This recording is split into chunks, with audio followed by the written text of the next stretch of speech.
Hello and welcome to the epilogue. I will be splitting this epilogue into 3 parts. The first part, this part, is where I'll be talking about the items that I forgot to talk about, that I wanted to talk about, like weapons, the audio logs and text logs. And right now, I'll be talking about the military rig, which is the last rig that you'll be able to purchase in this game, and is only available once you beat the game. I guess once, because at the end of the game they give you a ton of credits and a lot of power nodes, and you will be able to purchase this suit. So the military suit is the suit worn by the military people that were on the Valor, and so it looks very different from the normal rigs that you have on, and it makes me kind of look like a stormtrooper now, in a way. Kind of, it's kind of whitish. I like the glow in the visor, or the little where you can see. Overall, it adds, like normal, it adds more inventory. Actually, it doesn't add inventory; it just adds more armor. As you can see, 30%. It's a cool suit, but to be honest, I prefer the normal rigs compared to this, because it does look very different, and you're pretty much wearing the rigs of the enemy in this game when you really get down to it. But hey, it's a nice little addition, and overall, I enjoy it.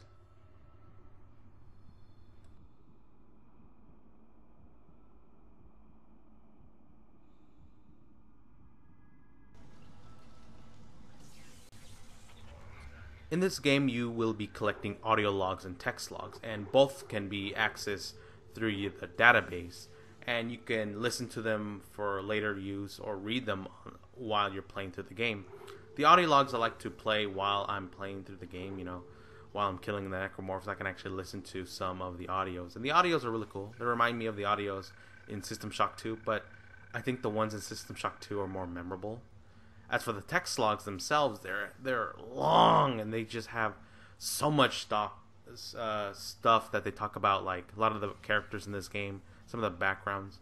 For example, one of them that sticks to my mind is the one about the autopsy on the infector, and how they just go so in depth talking about what it does, the biology behind it, and it's just so cool to read stuff like that. But while I'm playing through the game, I don't have time for it, so it's not until like these quiet moments where I get back to it and read them. So they are a nice touch to the overall world.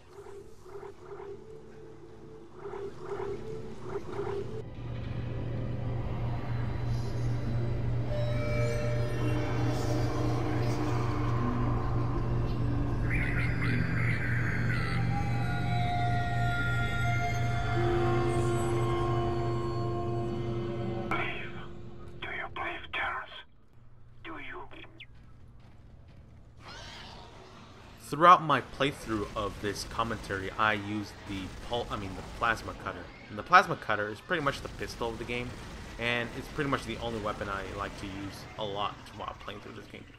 But this game has other weapons, or tools, but in this case, the weapon I'm using right now is the plasma rifle, which is pretty much the machine gun of this game. When you're in a frantic state and you want to kill something quick, you can just switch to the plasma rifle, and it does its job. I like using this a lot against the lurkers because it kind of stuns them while I'm shooting them off, and it kills them really quick, and I like to use that gun for that reason.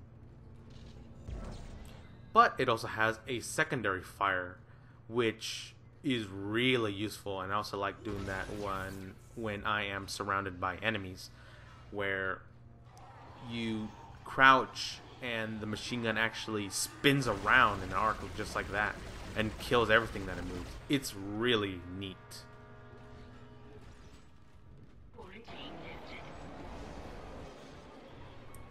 This gun is the line gun, and I really like using this gun. It's pretty much the shotgun of the game, but I like using it because it kills a lot of necromorphs really quickly, and it severs off like 2 limbs at a time instead of just one like the other guns that I was using. It's really neat. However, I'm not a fan of the secondary fire mode, mainly because it just feels really weak to me, and I just don't like using it. So besides this, I like using the plasma cutter and the pulse rifle. Really neat stuff.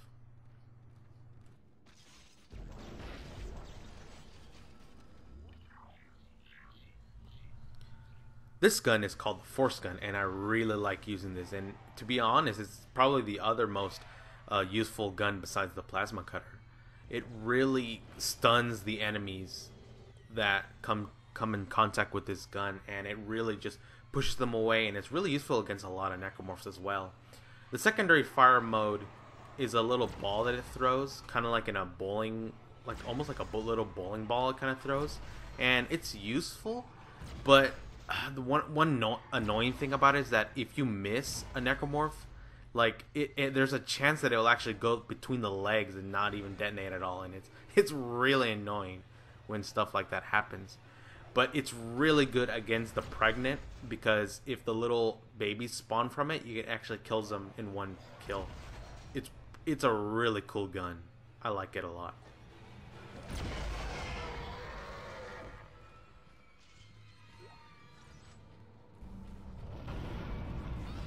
I'll be showing off two guns in this section.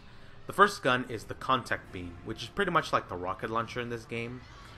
But to be honest, I don't like using it, mainly because, as you can about to see, you have to charge it up a little bit in order to fire it, and in that state you can actually be vulnerable against necromorphs, and I kind of don't like using it for that reason. It kills them in one shot, which is, it's a nice little thing to use for, but to be honest, I don't like using it for that much. The secondary fire mode is you fire on the ground, and it sometimes kills a necromorph and sometimes doesn't. I don't know. I just don't like using it, to be honest. The second gun that I have, I'll show it off in a moment, is the flamethrower. The flamethrower is perhaps the weakest weapon in the game, and I just don't like using it at all. And you would think, oh, a flamethrower, it's going to be great against the necromorph. They'll burn to death. Nope. It doesn't really kill them in one shot, and you have to just keep on using it. And I just don't like using it at all, really. It's really weird how, a flamethrower can be really weak in this game. But hey, if you like flamethrowers, then, you might like this gun. But I'd rather use the contact beam instead of the flamethrower. But that's just me. So yeah, these two weapons, I don't use them all that much.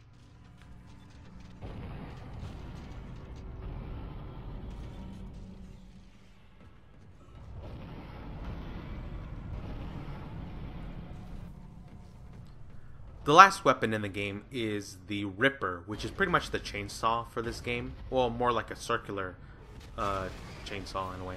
And it shoots these little discs at the necromorphs, and I like using this because it cuts them into pieces really quickly. The secondary fire mode shoots actually the blade at the necromorphs, but I prefer using the first fire on the necromorphs, especially against the brute, because it really cuts it into pieces, and just as the name implies, it really rips it apart. So yes, the Ripper's cool. I prefer it over the flamethrower. And that is all the weapons in the game. So let's move on, shall we?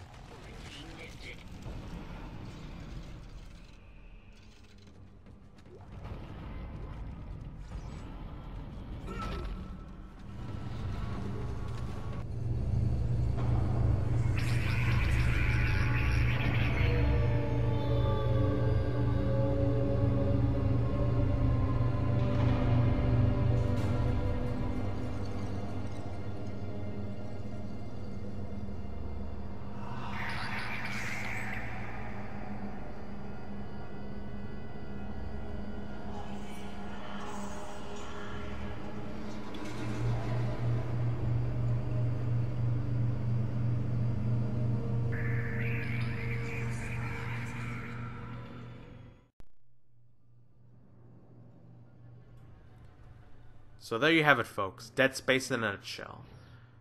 What are my final thoughts on this game? I think it's great.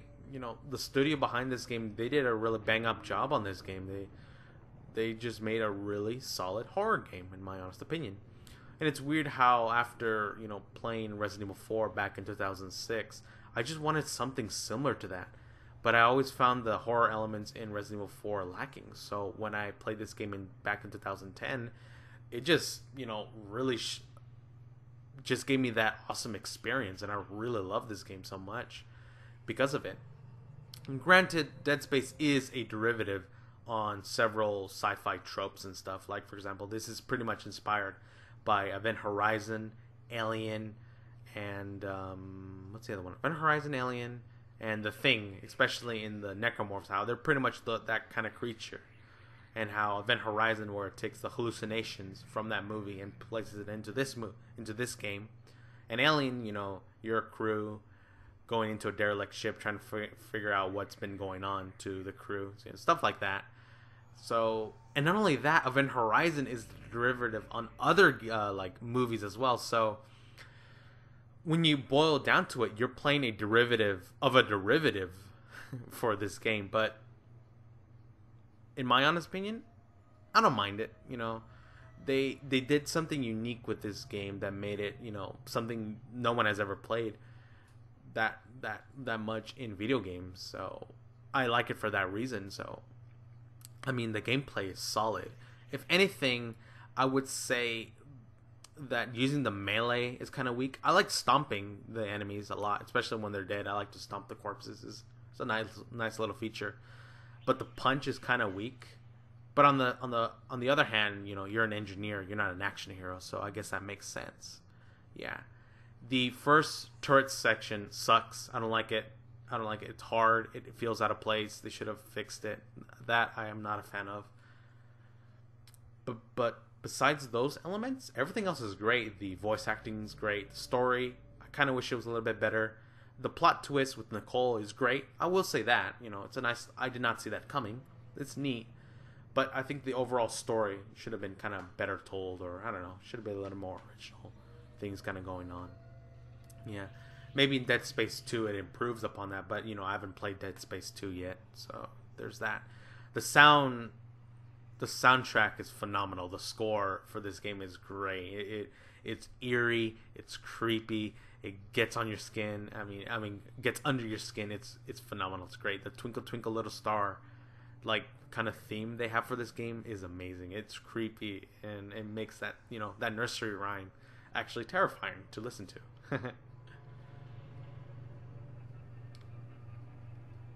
Besides that, I kind of wish there was a few more extras. I mean, the game includes like a gallery, but that's it. I thought there would be like a behind the scenes, a making of, a developer commentary on this game, but no, it kind of doesn't have that, which is kind of weird.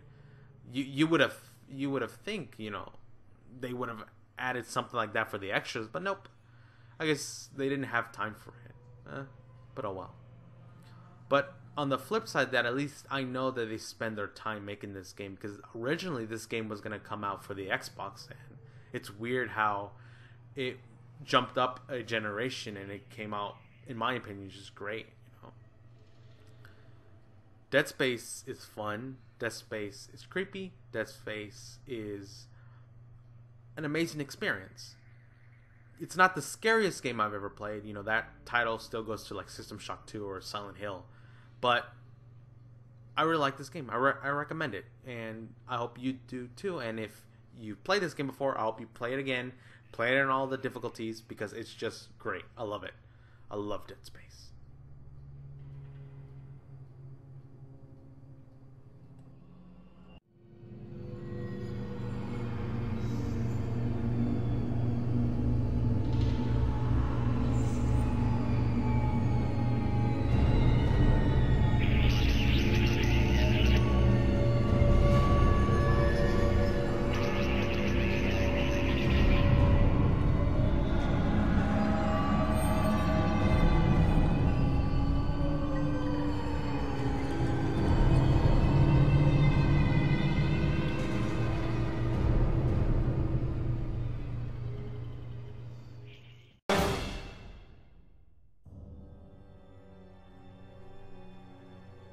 And thus marks the end of the commentary. So, last thing that I want to do for this final part of this epilogue is talk about my overall experience making this commentary. And I never done anything like this before. Never in my life. Never I thought I'll be doing something like this. And it was a great learning experience for me. And I really enjoy that. I really like getting the feedback that I get from several people who have seen this video series. Thank you for watching it. and giving me feedback. I've learned so much because of this. I've never done narration before in my life, so I had to find the right mic and the right, voice. I had to practice a little bit to get my speech when I give a speech, or my talking skills better for that reason. When I set out to do this video series, my main influence was a guy by the name of Goose Goose, who no longer does videos. I don't know if he just lost interest in making the videos, or he just doesn't know that people enjoy their videos. And hey man, if you ever listen to this, you're a big influence to me, so thank you.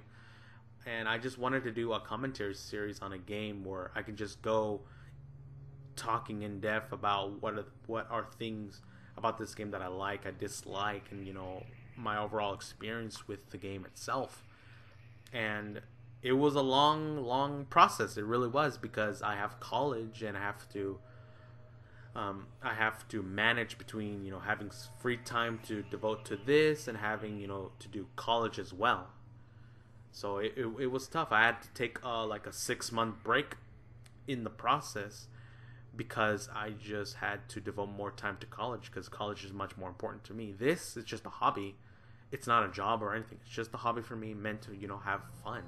And I had a lot of fun making this. Yeah, and when I came back to the project this year, I changed the mic, so now at least I know my voice quality sounds better, instead of like the other ones where I just ran into so many problems with and I wasn't a fan of. Also, a lot of the footage that I recorded for this game also end up getting lost, or I don't know what happened to it, and so some videos just feel kind of out of place and weird. So nothing came as planned, or there were mistakes in the process, in the road of making this commentary series. And when that happened, I had to organize myself differently for those mistakes, and get the commentary done as soon as possible. And here we are. We're at the end of it, so it's a great learning experience. So thank you for myself getting to do this, and thanks for all the people who have seen this as well. So yeah. As to what I will do next, oh boy, I don't know. I've been thinking of doing a commentary series on the Uncharted trilogy for the PlayStation 3. Maybe I might do that later on, because that's a whole undertaking that, it's very daunting. I also want to do that recommendation series that I kind of want to do, that, in my opinion, I think should be easier for me. Yes.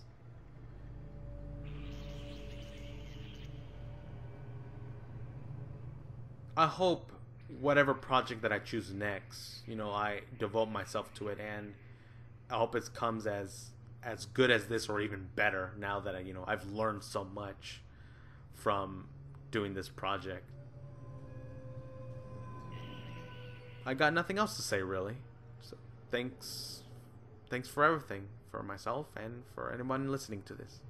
And well, all I can say is I'll see you around.